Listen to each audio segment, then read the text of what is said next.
everyone, welcome back to Immediate Movie Reactions. I am here after seeing The Marvels, the latest MCU film, one that I was very excited for.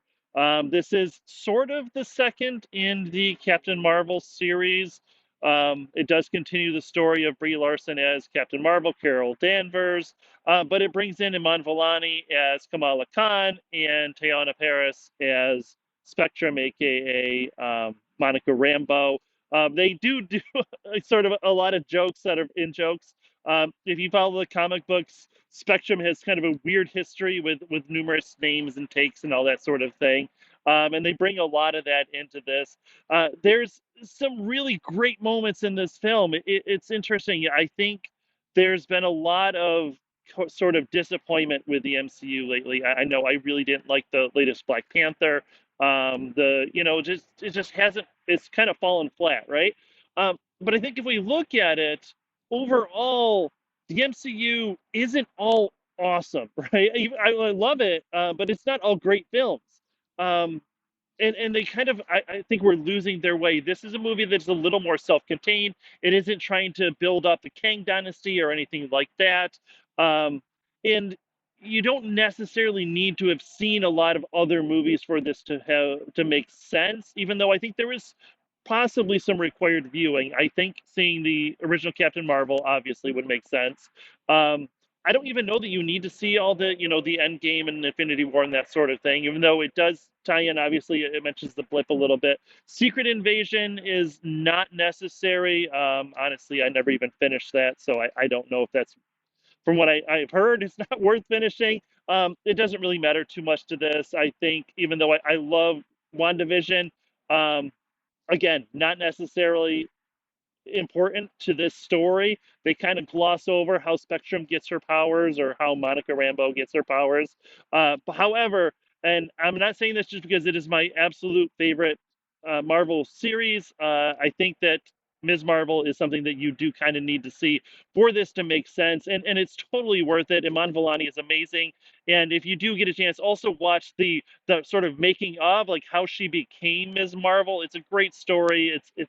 It's everything that Ms. Marvel is, right? Just a super fan of heroes and the universe and all of that. I was a little worried at the beginning. Like I said, even though I love the show, I love the way it kind of comic book styles it. At the beginning of this, when we're first introduced to Kamala, she's in a room and she's doing fan fiction, drawing a comic book, and it all goes into her imagination and it's animated. And I was like, oh, I enjoy this. I really liked it in the show. I don't want this in this movie, but luckily it moves away from that. I think that the one character in this that doesn't necessarily get quite enough time to shine or have her time in the spotlight is Monica Rambeau. She kind of gets forgotten a little bit. They don't really explain, I don't know how you explain her powers. Um, and, the other thing, I think that the bad guy in this, again, it is Suprema, I believe her name is. Um, I'm not so familiar with her from a comic book perspective. Um, Kind of a random bad guy, or not Ronan the Accuser, but another accuser, and the Kree are trying to rebuild their homeworld. I would maybe have liked to have seen a little more of what happened with Captain Marvel and destroying the Supreme Intelligence or the High Intelligence, whatever the heck it's called. I can't remember right now. But basically, the Kree, their world is being destroyed because their son has died as a result of what Captain Marvel did, and now they are, and this is where I kind of lost it a little bit. Um, Another powerful being that is searching for ancient cosmic artifacts, one of which Kamala has, and when they get them together, then they can click them and yep, and do whatever it is they want to do, right? In this case, they want to rebuild their home world. Suprema wants to rebuild her home world by stealing atmosphere and then stealing water and then steal. Like, if you're stealing all this from the other planets, why not just find one planet that has all the stuff that you need? Not that scientifically any of this would make sense. You can't just take an ocean from one ocean planet and put it onto another. You can't take air from one planet, right? Like, who knows if the oxygen and nitrogen content and all that, the hydrogen, is going to be effective in the next world? And how is it going to travel through this space time in this giant vacuum? Like, all of a sudden, these wormholes are also vacuums that can suck. none of that makes sense. It doesn't make sense. However, I don't think it really matters. The action in this is fun. It does get a little bit confusing. I think that at times it's a little bit too close. It's hard to tell exactly what's going on. And basically, through the sort of entanglement of the story, the three heroines in this get their powers fused together. So as one uses their power, they will randomly switch. And you know, I love a good montage of training, right? So there is a good training sequence as they're trying to figure out how to deal with this, and they don't get it quite perfected, but enough that it starts to make sense. It goes from being just like a chaos, you don't know what's happening, to them actually making choices. And I think that's when it really shines. There aren't a whole lot of big action set pieces in this, but it's all right. I think that the fight scenes that they have and the way they're using their powers, I think it works really well. Um, and one thing I would like to say, sort of Laura Mulvey, this idea that women can't be on screen for more than whatever it's 5 or 7 minutes or whatever the heck it is before they have to talk about a man. This movie kind of blows that out because it's three female leads and a female main character. And there's a lot of time spent not talking about men, even though Nick Fury is in this and he's mentioned a few times. And it is nice to see him kind of kicking ass again. It felt like he was pretty old, sorry, weak, just not the same in Secret Invasion. So I think that it was nice to see him back as Nick Fury. It was nice to see all of the characters back and really just kind of kicking ass. I think one of the best parts of this movie is that it's funny, that it has a sense of humor. It's trying to be serious, but not too serious. I've got a perfectly miserable 16-year-old who, man, he struggles to show emotion, right? Very angsty and all that. And I'm sorry, bro. I know you don't watch this, but just in case you do, um, and he laughed. He laughed at portions of this film, and really, I did. I laughed out loud. Kamala's mom, Zenobia. I can't remember her last name. I'm really sorry. She's hilarious in this, of course. And just bringing that whole right. That's what Kamala is great at, as her family and bringing in the neighborhood and that energy. And sometimes I worry that when you've seen a preview, you've seen everything that the movie has to offer. I don't think that that's quite the case. I think there are some things that happen in this that are somewhat surprising and fun. I do have to say that the finale of this, the end, where sorry, spoiler alert, Suprema decides now she's going to go to Earth. Oh, okay. So there's this whole water world, Atlanta, something like that, something that's not Atlantis, but sounds a whole lot like it, where there's like a singing planet. They have to sing in order to be heard, or their language is. That was funny, not necessary. Not necessary, but kind of fits in with the whole idea of you never quite know what's going to happen in this movie, and I think that's fantastic. So the end of this movie is Suprema trying to steal the Earth's sun. Now, I'm sorry, I'm gonna get a little science here. The sun is 93.7 million miles roughly from the Earth. It takes 8 minutes for light from the sun to get to the Earth.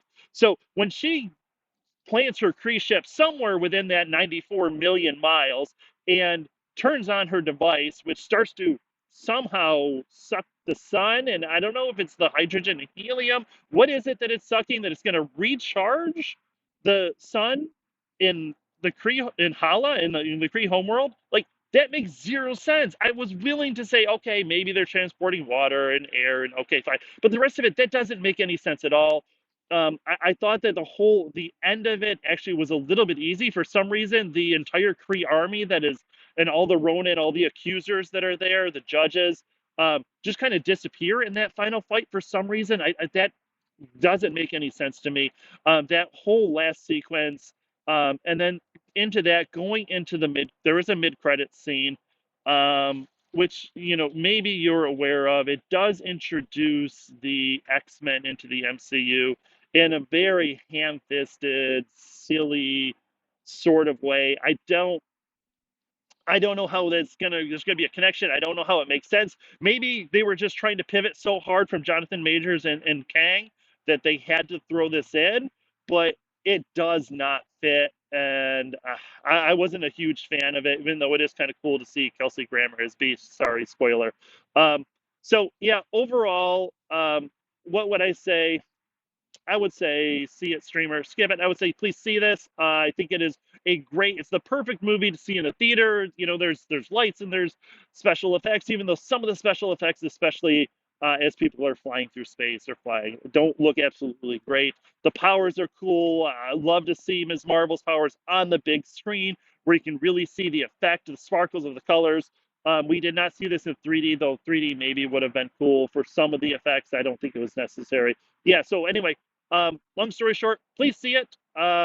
Absolutely stream it when it comes out. I'm planning on probably seeing this again. Um, yeah, I think that this is the MCU back to kind of what it should be, which is just kind of crazy characters having fun. They don't really need to explain everything. It's just action and it's humor and it's not forced. I didn't like the music in Captain Marvel. I'm sorry. I know that people have a really hard time with Brie Larson for some reason. Damn it, as Captain Marvel. But I thought it was a great movie, and I thought this was a great follow up, and it was just a lot of fun. So anyway, thank you. I will see you all after the next movie. I appreciate you all. Please hit that like and share and subscribe, and I you know, I can't thank you enough. Bye. Hey, I just have a quick add-on. I totally forgot. I kind of got distracted because mall security came by again because I guess they don't like me. I don't know what it is that I'm doing wrong. But anyway, tangent there. I did want to say that the final end of this movie, the finish of this movie is that Ms. Marvel has to recharge the sun of Hala, the Kree sun. And by doing so, it's going to instantly replenish the air and the atmosphere and everything is going to be happy and everybody will live free and whatever. It doesn't work that way. Sorry, but you know the sun is going to be hydrogen and helium, and the powers of the Infinity Stone, whatever it happens to be, isn't going to just recharge a star that takes billions of years to form and then billions of years to die. And for it to have died immediately, and then the Kree also, because it was a civil war, destroyed the atmosphere. That doesn't make any sense. And a sun restarting, not that a sun can restart, but say a sun were to restart, it isn't going to instantly replenish and clean the air. Like, that's not how that works. You need the cycles of the planet, of the earth, of what Hala, whatever it is, to clean that air. And it's going to fix itself necessary as long as you have an atmosphere, which I guess maybe because they had stolen from another planet, but then later on they also said that everything was fixed at the other planets and that all the, you know, potentially millions of people who had died over the course of this film that we forgot about were back and okay again. I don't know. It didn't make any sense. I didn't like it. I don't like that it was such an easy, quote unquote, easy fix at the end. And I don't like that they just kind of threw out so much basic science fact to get there. So anyway, there it is. Thank you. Sorry. See you after the next one.